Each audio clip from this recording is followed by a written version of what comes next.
जय हिंद दोस्तों। आज के इस इम्पॉर्टेंट लेक्चर में हम सभी डिस्कस करने वाले हैं 30 अप्रैल 2025 के करंट अफेयर्स को। तो चलिए पहला और इम्पॉर्टेंट क्वेश्चन डिस्कस करते हैं। तो पहला क्वेश्चन है, भारतीय वायुसेना के उप प्रमुख कौन बने हैं, यानी वाइस चीफ कौन बने हैं। आंसर हो जाएगा नर्मदेश्वर तिवारी। तो जो नर्मदेश्वर तिवारी हैं उन्हें भारतीय वायुसेना का वाइस चीफ या उप प्रमुख बनाया गया है। तो ये काफ़ी इंपॉर्टेंट नियुक्ति है, इसे आप नोट जरूर करें। इसके अलावा कुछ और महत्वपूर्ण नियुक्तियां की गई हैं, जैसे लेफ्टिनेंट जनरल प्रतीक शर्मा जो हैं वो नॉर्दर्न आर्मी कमांडर बनाए गए हैं। इसके अलावा जो आशुतोष दीक्षित हैं इन्हें तीनों सेनाओं के कोऑर्डिनेशन के लिए जो इंटीग्रेटेड डिफेंस स्टाफ बनाया गया है तो वो उसके नए चीफ ऑफ स्टाफ कमेटी यानी CISC बने हैं। तो ये तीन महत्वपूर्ण नियुक्तियां अभी हाल ही में की गई हैं, ठीक है, इनको आप नोट जरूर कर लें। बात करते हैं इंडियन एयरफोर्स की। तो इंडियन एयरफोर्स की स्थापना होती है अंग्रेजों के समय 8 अक्टूबर 1932 को। तो जब अंग्रेजों के समय इसकी स्थापना हुई थी तब इसे रॉयल इंडियन एयरफोर्स के नाम से जाना जाता था। लेकिन 1950 में जब भारत आज़ाद हो गया फिर उसके बाद 1950 में रॉयल शब्द इससे हटा दिया गया और बचा केवल इंडियन एयरफोर्स। 8 अक्टूबर को भारतीय वायुसेना दिवस मनाया जाता है। वर्तमान में भारतीय वायुसेना के प्रमुख कौन है, यानी एयर चीफ मार्शल कौन है, वो हैं अमरप्रीत सिंह। दोस्तों अब हम बात करते हैं सशस्त्र सेनाओं के प्रमुख की। तो हमारे देश में जो तीनों सेनाओं के प्रमुख होते हैं या सर्वोच्च सेनापति होते हैं वो कौन होते हैं, राष्ट्रपति जी। तो वर्तमान में द्रौपदी मुर्मू जी सर्वोच्च सेनापति हैं तीनों सेनाओं की। वायुसेना अध्यक्ष हैं अमरप्रीत सिंह, इनको अभी हमने डिस्कस किया हुआ है, ये 28वें नंबर के हैं। नौसेना अध्यक्ष हैं दिनेश कुमार त्रिपाठी जो कि 26वें नंबर के हैं। थल सेना अध्यक्ष हैं उपेंद्र द्विवेदी जी जो कि 30वें नंबर के हैं। चीफ ऑफ डिफेंस स्टाफ कौन है, यानी CDS कौन है, लेफ्टिनेंट जनरल अनिल चौहान। जो अनिल चौहान है ये भारत के सेकंड नंबर के CDS हैं। तो पहले नंबर के CDS कौन थे, तो जनरल बिपिन रावत। और वर्तमान में सैन्य अभियान के महानिदेशक कौन है, लेफ्टिनेंट जनरल मनोज कुमार कटियार। तो ये सारी इंपॉर्टेंट जो नियुक्तियां हैं इन सभी को आप नोट जरूर कर लें। अगला क्वेश्चन है, IPL के इतिहास में सबसे तेज शतक लगाने वाले इंडियन कौन बने हैं। तो उनका नाम है वैभव सूर्यवंशी। तो IPL चल रहा है तो बहुत सारे रिकॉर्ड बन रहे हैं। तो ये एक रिकॉर्ड बन गया है कि IPL के इतिहास में सबसे तेज शतक लगाया है भारतीय के रूप में वैभव सूर्यवंशी ने। वैभव सूर्यवंशी की अगर हम बात करें तो ये बिहार के रहने वाले हैं और इनकी जो आयु है वो महज 14 साल और 32 से 33 दिन है। और आपको याद रखना है कि ये IPL में राजस्थान रॉयल्स की टीम की तरफ से खेलते हैं। तो अभी राजस्थान रॉयल्स और गुजरात टाइटंस के बीच में एक मुकाबला हुआ था जिसमें उन्होंने शतक लगाया था। शतक भी कितनी गेंदों में लगाया था, 35 गेंदों में लगाया था, ठीक है। तो अब सब IPL में सबसे तेज शतक लगाने के मामले में वो दूसरे नंबर पर आ गए हैं। पहले नंबर पर हैं क्रिस गेल जिन्होंने 30 गेंदों में लगाया है और दूसरे नंबर पर हैं वैभव सूर्यवंशी जिन्होंने 35 गेंदों में शतक लगाया है। तो ये कुछ इन्होंने रिकॉर्ड बनाए हैं। यहाँ पर आप वैभव सूर्यवंशी को देख सकते हैं। वैभव सूर्यवंशी के द्वारा कुछ और रिकॉर्ड बनाए गए हैं, चलिए उनको भी डिस्कस करते हैं। तो वैभव ने गुजरात टाइटंस के खिलाफ अपनी पारी में 11 छक्के लगाए थे। इसके बाद वह IPL की किसी एक पारी में सबसे ज़्यादा छक्के लगाने वाले इंडियन बन गए हैं। IPL के अब तक के इतिहास में वह प्लेयर ऑफ द मैच जीतने वाले सबसे कम उम्र के खिलाड़ी हैं। वैभव सूर्यवंशी ने 14 साल और 23 दिन की उम्र में IPL में डेब्यू किया था। इस प्रकार से वह IPL में डेब्यू करने वाले सबसे कम उम्र के खिलाड़ी हैं। और वैभव सूर्यवंशी को राजस्थान रॉयल्स ने कितने में खरीदा था, इस बात को भी आप याद रखिएगा, 1.10 करोड़ रुपए में खरीदा था। अगला क्वेश्चन है, मार्क कार्नी किस देश के प्रधानमंत्री बने हैं। तो इस क्वेश्चन का राइट आंसर हो जाएगा कनाडा।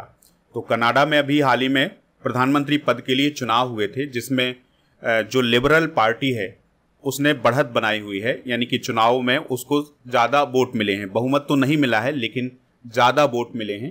तो लिबरल पार्टी के ही हैं मार्क कार्नी, तो वो अब प्रधानमंत्री बनने जा रहे हैं आने वाले समय में। हुआ क्या था कि कुछ समय पहले जो कनाडा के प्रधानमंत्री थे जस्टिन ट्रूडो, उन्होंने अपने पद से इस्तीफा दे दिया था। इस्तीफा देने के बाद मार्क कार्नी को प्रधानमंत्री बनाया था और फिर मार्क कार्नी के प्रधानमंत्री के बनने के कुछ समय बाद चुनाव होते हैं कनाडा में। अब चुनाव में लिबरल पार्टी ने फिर से बढ़त बनाई हुई है। तो इस प्रकार से मार्क कार्नी फिर से कनाडा के प्रधानमंत्री बनेंगे। दोस्तों जो जस्टिन ट्रूडो थे वो 2015 से कनाडा के प्रधानमंत्री थे। कनाडा में प्रधानमंत्री का जो कार्यकाल होता है वो 4 साल का होता है, लेकिन अधिकतम कार्यकाल 5 साल का हो सकता है। कनाडा की अगर हम बात करें तो यह उत्तरी अमेरिका महाद्वीप में स्थित है। ओटावा इसकी कैपिटल है। कैनेडियन डॉलर यहाँ की करेंसी है। अगर हम क्षेत्रफल की दृष्टि से बात करें तो क्षेत्रफल की दृष्टि से दूसरा सबसे बड़ा देश कौन है? कनाडा। और पहले नंबर पर कौन है? रूस। और भारत का कौन सा स्थान है? 7वां। कनाडा में विश्व स्तर पर सबसे लंबी कोस्ट लाइन है, ठीक है, यानी कि सबसे लंबी तट रेखा वाला देश कौन है? तो वो है कनाडा।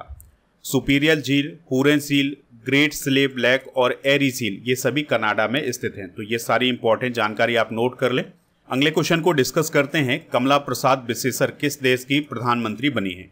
तो आंसर हो जाएगा त्रिनिदाद और टोबैगो, ठीक है। तो त्रिनिदाद और टोबैगो में अभी कुछ समय पहले चुनाव हुए थे जिसमें कमला प्रसाद बिसेसर की पार्टी ने जीत हासिल की है और अब कमला प्रसाद बिसेसर त्रिनिदाद और टोबैगो देश की प्रधानमंत्री बन गई हैं। इससे पहले भी वो प्रधानमंत्री थी त्रिनिदाद और टोबैगो की। तो 2010 से 2015 तक वह त्रिनिदाद और टोबैगो देश की प्रधानमंत्री रही हैं और त्रिनिदाद और टोबैगो की पहली महिला प्रधानमंत्री हैं कमला प्रसाद बिसेसर। इस पॉइंट को भी आप याद रखिएगा। दोस्तों, त्रिनिदाद और टोबैगो की बात करें तो कैपिटल इसकी पोर्ट ऑफ स्पेन है और करेंसी है त्रिनिदादियन डॉलर और राष्ट्रपति हैं क्रिस्टीन कंगालू, ठीक है। और अगर हम त्रिनिदाद और टोबैगो की बात करें तो यहाँ पर स्थित है त्रिनिदाद और टोबैगो। और त्रिनिदाद और टोबैगो एक द्वीपीय देश है जिसमें 2 मुख्य द्वीप हैं। तो पहला द्वीप है त्रिनिदाद और दूसरा है टोबैगो। यह दक्षिण अमेरिकी महाद्वीप के पास कैरेबियन सागर में स्थित है। तो यहाँ पर स्थित है कैरेबियन सागर और इसी में स्थित है त्रिनिदाद और टोबैगो। इस देश की लगभग 37% आबादी भारतीय मूल की है। तो जो वहाँ पर मजदूरी करने गए थे भारतीय, वो वहाँ पर अब रहने लगे हैं। तो लगभग 37% आबादी यहाँ पर भारतीय मूल के लोगों की है। त्रिनिदाद और टोबैगो ने 1962 में ब्रिटेन से स्वतंत्रता प्राप्त की थी। इस बात को भी आप याद रखिएगा। अगला क्वेश्चन है, नई दिल्ली में नागरिक अलंकरण समारोह 2025 में 71 प्रतिष्ठित हस्तियों को पद्म पुरस्कार किसने प्रदान किए हैं? आंसर हो जाएगा द्रौपदी मुर्मू जी ने। तो ये पद्म पुरस्कार राष्ट्रपति जी के ही द्वारा दिए जाते हैं। तो अभी 71 व्यक्तियों को पद्म पुरस्कार प्रदान किए गए हैं। देखिए, 2025 के लिए 139 पद्म पुरस्कार प्रदान किए गए हैं जिसमें से 7 पद्म विभूषण हैं, 19 पद्म भूषण है और 113 पद्मश्री हैं। तो ये 2 पार्ट में प्रदान किए जाएंगे। तो इसका पहला पार्ट अभी हाल ही में प्रदान किया गया है जिसमें 71 लोगों को ये पद्म पुरस्कार प्रदान किए गए हैं, ठीक है। तो जो 71 लोगों को पद्म पुरस्कार प्रदान किए गए हैं उसमें से 4 पद्म विभूषण हैं, 10 पद्म भूषण हैं और 57 पद्मश्री हैं। तो चलिए देखते हैं कि पद्म विभूषण किसे किसे मिला है। तो इसमें MT वासुदेवन नायर और डॉक्टर दुब्बूर नागेश्वर रेड्डी, डॉक्टर लक्ष्मी नारायण सुब्रमण्यम और ओसामू सुजुकी, ठीक है। जो ओसामू सुजुकी थे ये जापान देश के थे। तो उन्हें मरणोपरांत पद्म विभूषण दिया गया है। अब उनकी तरफ से उनके शायद बेटे हैं, उन्होंने ये पद्म विभूषण सम्मान लिया है। पद्म भूषण किसे किसे प्रदान किया गया है? तो नंदमुरी बालकृष्ण को, विनोद कुमार धाम, सुशील कुमार मोदी जो कि बिहार के उप मुख्यमंत्री रहे हैं, तो उनकी तरफ से किसी ने लिया है। शेखर कपूर जी को दिया गया है और S Ajit Kumar, Pankaj R Patel, doctor Jose Chacko Periyapuram और डॉक्टर अरकल गुण अनंत रामैया सूर्या प्रकाश को दिया गया है। इसके अलावा PR श्रीजेश को दिया गया है जो कि हॉकी के प्लेयर थे और पंकज केशुभाई उदास यानी पंकज उदास जी को दिया गया है मरणोपरांत। तो ये पद्म भूषण दिए गए हैं। अब जो पद्मश्री दिए गए हैं उनमें से कुछ नाम हैं। तो अब चूंकि कितने लोगों को दिए गए हैं? 57 लोगों को पद्मश्री दिए गए हैं। तो उनमें से ये कुछ नाम हैं जिन्हें अभी दिए गए हैं पद्मश्री। तो इसमें सामाजिक कार्यकर्ता सुरेश हरिलाल सोनी जी हैं, गोवा के स्वतंत्रता आंदोलन की नेत्री लिविया लोबो सरदेसाई हैं, इन्हें आप यहाँ पर देख सकते हैं। ऑन्कोलॉजिस्ट डॉक्टर विजय लक्ष्मी हैं, para athletics coach doctor Satyapal हैं और शबद गायक हैं भाई हजिंदर, कठपुतली कलाकार हैं भीमाब्बा और सिंगर हैं जसपिंदर नरूला और अमेरिकी लेखक हैं स्टीफन नैप, यूपी विधानसभा के पूर्व अध्यक्ष हैं हृदय नारायण और क्रिकेटर हैं R अश्विन। तो इन्हें पद्मश्री दिया गया है। अगला क्वेश्चन है, किस राज्य में 2100 करोड़ रुपए की PM मित्रा टेक्सटाइल पार्क को मंजूरी मिली है? आंसर हो जाएगा मध्य प्रदेश। तो दोस्तों यह जो टेक्सटाइल पार्क स्थापित किया जा रहा है, इससे मध्य प्रदेश में निवेश बढ़ेगा। इसके अलावा नई नौकरियां भी पैदा होगी। यह पार्क धार जिले के बदनावर कस्बे में करीब 2100 एकड़ में तैयार किया जाएगा। ठीक है, और ये जो निर्माण किया जाएगा यह 14 महीने में पूरा किया जाएगा, यानी कि ये जो पार्क बनाया जा रहा है यह 14 महीने में बनाया जाएगा। तो यह भारत में सबसे तेजी से विकसित होने वाला टेक्सटाइल पार्क बन जाएगा अगर ये 14 महीने में बन जाता है। बात करें पीएम मित्रा योजना की, तो इस योजना को 2021 में लॉन्च किया गया था। इसका उद्देश्य क्या है कि जो भारतीय कपड़ा उद्योग है इसको मजबूत किया जाए। इस योजना का पूरा नाम है PM mega integrated textile reason and apparel park योजना। दोस्तों इस योजना के माध्यम से एक ही स्थान पर कपड़े की कताई की जाती है, बुनाई की जाती है, रंगाई की जाती है, छपाई की जाती है, यानी कपड़े को पूरी तरह से एक ही जगह तैयार किया जाता है। तो इसके तहत बहुत सारे टेक्सटाइल पार्क बनाए जा रहे हैं देश में। तो अब मध्य प्रदेश में भी बनने जा रहा है धार डिस्ट्रिक्ट में। नेक्स्ट क्वेश्चन है, हाल ही में भारतीय राष्ट्रीय अभिलेखागार यानी नेशनल आर्काइव्स ऑफ इंडिया ने किसके निजी दस्तावेजों का संग्रह किया है? आंसर हो जाएगा डॉक्टर एपीजे अब्दुल कलाम। तो दोस्तों भारतीय राष्ट्रीय अभिलेखागार ने अभी हाल ही में नई दिल्ली में पूर्व राष्ट्रपति डॉक्टर एपीजे अब्दुल कलाम के जो प्राइवेट पेपर्स थे उनको कलेक्ट किया है। तो ये जो प्राइवेट पेपर्स हैं ये उनके परिवार से कलेक्ट किए गए हैं। ठीक है, बात करते हैं भारतीय राष्ट्रीय अभिलेखागार की। तो यह संस्कृति मंत्रालय के अंतर्गत काम करता है और यह भारत सरकार के स्थायी मूल अभिलेखों का संरक्षक होता है। इसकी स्थापना अंग्रेजों के समय 1891 में कलकत्ता में की गई थी। अगला क्वेश्चन है, डाक विभाग के द्वारा पंडित चतुरलाल के सम्मान में डाक टिकट जारी किया गया है, वह कौन थे? वह एक प्रसिद्ध तबला वादक थे भारत के। तो उनके सम्मान में अभी हाल ही में डाक विभाग के द्वारा एक डाक टिकट जारी किया गया है। दोस्तों पंडित चतुरलाल का जो जन्म हुआ था वो उदयपुर राजस्थान में हुआ था और उन्हें कनाडाई लघु फिल्म ए चेरी टेल में उनके काम के लिए ऑस्कर 1957 में नॉमिनेट भी किया गया था। 1965 में 40 वर्ष की आयु में उनका निधन भी हो गया था। चलिए कुछ भारत के वाद्य यंत्र और उनके वादक डिस्कस करते हैं। जैसे बांसुरी से संबंधित हैं हरिप्रसाद चौरसिया, पन्नालाल घोष। सितार से निखिल बनर्जी, पंडित रविशंकर और बिलायत खान। तबला से लतीफ़ खान, जाकिर हुसैन और अल्लाह रखा। सरोद से अली अकबर खान, यहाँ पर आप उन्हें देख सकते हैं, और अमजद अली खान। शहनाई से दयाशंकर और बिस्मिल्लाह खान। वायलिन से विष्णु गोविंद जोग और डॉक्टर एन राजन और एल सुब्रमण्यम। और बीणा से संबंधित हैं बदरुद्दीन डागर, कल्याण कृष्ण भागवतार। संतूर से भजन सोपोरी और शिव कुमार शर्मा। पखावज से गोपाल दास और उस्ताद रहमान खान। रुद्रवीणा से असद अली खान और उस्ताद सादिक अली खान। अगला क्वेश्चन है, हिंद महासागर पोत सागर मिशन के तहत आईएनएस सुनैना ने किस देश का दौरा किया है? तो ये जो भारतीय नौसेना का जहाज है आईएनएस सुनैना, तो इसने अभी हाल ही में मोजाम्बिक देश की यात्रा की थी। दोस्तों भारत सरकार के द्वारा हिंद महासागर पोत सागर पहल चलाई जा रही है, जिसका उद्देश्य ये है दक्षिण पश्चिम हिंद महासागर के क्षेत्र में समुद्री सुरक्षा को बढ़ावा देना। तो हिंद महासागर क्षेत्र में नौसेना सहयोग को मजबूत करने के लिए यह कार्यक्रम चलाया जा रहा है भारत सरकार के द्वारा। इस कार्यक्रम में भारत तो शामिल है ही, इसके अलावा 9 और देश शामिल हैं, जिसमें Comoros, Kenya, Madagascar, Maldives, Mauritius, Mozambique, Seychelles, Sri Lanka और साउथ अफ्रीका हैं। ठीक है, तो इसके अंतर्गत बंदरगाहों पर जाने के लिए आईएनएस सुनैना को तैनात किया गया है। तो भारत की तरफ से भारतीय नौसेना का जो जहाज है आईएनएस सुनैना, उसको तैनात किया गया है। तो ये इन देशों के बंदरगाहों पर जाता है और जो हिंद महासागर क्षेत्र की सुरक्षा है उसको सुनिश्चित करता है। अगला क्वेश्चन है, किस राज्य केंद्र शासित प्रदेश में वरिष्ठ नागरिकों के लिए 10 लाख रुपए का निःशुल्क स्वास्थ्य बीमा शुरू किया गया है? आंसर हो जाएगा दिल्ली में।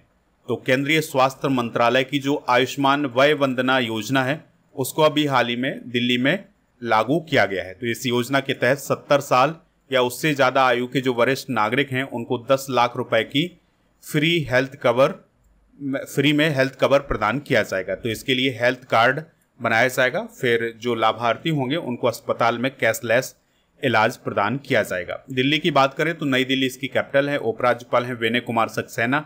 बीजेपी की रेखा गुप्ता यहाँ की मुख्यमंत्री हैं। विधानसभा की यहाँ पर 70 सीटें हैं। यहाँ का राजकीय पक्षी है गौरई। तो ये थे दोस्तों आज के करंट अफेयर्स के क्वेश्चन।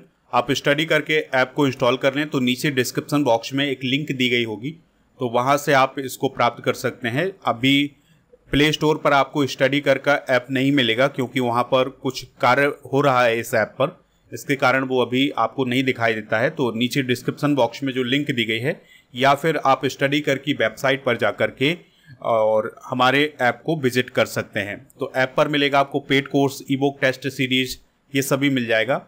और जो कोर्स एंड पीडीएफ वाला ऑप्शन है यहाँ पर आपको राजा गुप्ता सर का अर्जुन जीएस फाउंडेशन बैच मिल जाएगा, तो इसको आप प्राप्त कर सकते हैं। अगर आप इसको ज्वाइन करना चाहते हैं तो कूपन कोड यूज करें अर्जुन 300, तो आपको इसमें छूट मिल जाएगी। वैलिडिटी है इसकी 2 वर्ष की। अगर आपको कोई दिक्कत परेशानी आती है तो आप इस नंबर पर भी कॉल कर सकते हैं। चलिए अब हम कल के करंट अफेयर्स को एक बार रिवाइज कर लेते हैं। भारत और किस देश के बीच 26 राफेल मरीन विमानों की डील साइन की गई है? फ्रांस। हर साल अंतर्राष्ट्रीय नृत्य दिवस कब मनाया जाता है? 29 अप्रैल को। भारत के किस राज्य में अफ्रीकी स्वाइन फीवर का प्रकोप देखा गया है? मिजोरम। 17वीं TCS वर्ल्ड 10K बेंगलुरु 2025 दौड़ के अंतर्राष्ट्रीय एलीट पुरुष स्पर्धा में किसने जीत हासिल की है? जोशुआ चेपटेगी ने। मिशन अमृत सरोवर के तहत भारत में 68,000 से अधिक अमृत सरोवर बनाए गए हैं। यह मिशन कब लॉन्च किया गया था? 2022 में। हाल ही में किस एयरपोर्ट को हरित पहल के लिए प्लेटिनम पुरस्कार प्रदान किया गया है? तो यहाँ पर इसका जो राइट आंसर हो जाएगा वो हो जाएगा हुबली एयरपोर्ट। ठीक है। विश्व सामाजिक रिपोर्ट 2025 को किसने जारी किया है? संयुक्त राष्ट्र ने। एशियाई योगासन खेल चैंपियनशिप 2025 में भारत ने मेडल टैली में कौन सा स्थान हासिल किया है? पहला। और MGS नारायणन का निधन हो गया है, वह कौन थे? इतिहासकार। हाल ही में किस देश ने 10G ब्रॉडबैंड नेटवर्क लॉन्च किया है? चाइना। आज के जनरल नॉलेज के पिटारे में हम संविधान के स्रोत डिस्कस करेंगे। तो भारत शासन अधिनियम से क्या क्या लिया गया है? संघीय तंत्र, राज्यपाल का कार्यालय, न्यायपालिका, लोक सेवा आयोग, आपातकालीन उपबंध और प्रशासनिक विवरण। और अमेरिका से लिया गया है मूल अधिकार, न्यायपालिका की स्वतंत्रता, न्यायिक पुनरावलोकन का सिद्धांत, उपराष्ट्रपति का पद, सर्वोच्च न्यायालय एवं उच्च न्यायालयों के न्यायाधीश को पद से हटाने की जो प्रक्रिया है, और राष्ट्रपति पर महाभियोग। कनाडा के संविधान से लिया गया है केंद्र के साथ संघीय व्यवस्था, अपशिष्ट शक्तियों का केंद्र में निहित होना, केंद्र द्वारा राज्य के राज्यपालों की नियुक्ति, सर्वोच्च न्यायालय का परामर्शी न्याय निर्णय। दोस्तों कल के करंट अफेयर्स में आपसे पूछा गया था कि राफेल विमान भारत ने किस देश से खरीदे हैं? तो ये फ्रांस से खरीदे हैं। तो लगभग सभी लोगों ने इसका आंसर फ्रांस बताया हुआ है। आज आपके लिए क्वेश्चन है, भारतीय वायुसेना दिवस कब मनाया जाता है? जो भी इसका राइट आंसर हो कमेंट बॉक्स में आप हमें ज़रूर बताएं। ऐप पर जब आप ई बुक वाले सेक्शन पर जाएंगे तो मंथली करंट अफेयर्स की ई बुक मिल जाएगी, हिंदी इंग्लिश दोनों मीडियम में। इसके अलावा 13 महीने के करंट अफेयर्स और 1800 MCQs की ई बुक मिल जाएगी। ऐप पर एक स्पेशल ऑफर चल रहा है जिसमें आपको 2025 की मंथली करंट अफेयर्स का पैकेज मिल जाएगा, यानी कि 1 साल की ई बुक मिल जाएगी। तो इसको आप प्राप्त कर सकते हैं 199 रुपये में। पैकेज 100 कूपन कोड यूज करना है तो आपको छूट मिल जाएगी। 2024 की ई बुक भी आपको इसी कूपन कोड के साथ मिल जाएंगी। टेलीग्राम चैनल को ज्वाइन कर लें। टेलीग्राम चैनल का नाम है स्टडी करो ऑफिशियल।